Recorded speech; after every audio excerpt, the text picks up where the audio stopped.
நீங்கள் எக்லிப்ஸோடைய first time யூஸராக இருந்தீங்கன்னா எக்லிப்ஸில் எப்படி ஒரு ஜாவா ப்ரோக்ராம் க்ரியேட் பண்ணுறது, எப்படி ஸ்டார்ட் பண்ணுறது அப்படின்னா, எக்லிப்ஸை ஓப்பன் பண்ணி நான் வந்து 2023 ஜூன் வெர்ஷனோடைய எக்லிப்ஸ் வச்சுருக்கேன். அதை ஓப்பன் பண்ணதுக்கப்புறம் இந்த மாதிரி ஒரு வெல்கம் ஸ்க்ரீன் வரும். இந்த வெல்கம் ஸ்க்ரீனை க்ளோஸ் பண்ணிவிட்டு ஃபைலில் போய் நியூ ஜாவா ப்ராஜெக்ட், சப்போஸ் இங்கே ஜாவா ப்ராஜெக்ட் காமிக்கலைன்னா அதர்ஸில் போனீங்கன்னா இங்கே ஜாவா ப்ராஜெக்ட் காமிக்கும். நெக்ஸ்ட் கொடுத்துட்டு ஃபர்ஸ்ட் ப்ராஜெக்ட், இங்கே ஸ்பேஸ் இருக்கக்கூடாது.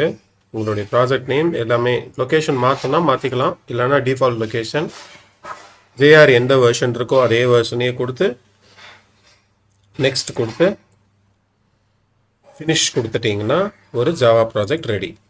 இதில் ரைட் கிளிக் பண்ணி நியூவில் போய் கிளாஸ் கொடுத்துட்டு ஃபர்ஸ்ட் ப்ரோக்ராம் அப்படின்னு கொடுத்து என்டர் கொடுத்தோம்னா நம்மளுடைய ஃபர்ஸ்ட் ப்ரோக்ராமும் ரெடி. இங்கே மெயின்னு கொடுத்து கண்ட்ரோல் ஸ்பேஸ் கொடுத்தோன்னா மெயின் மெத்தட் அப்படின்னு காமிக்கும்.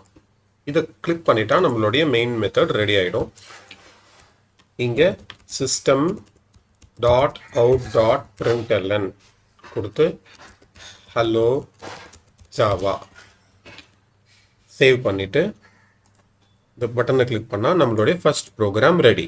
First program execute ஆகியாச்சு.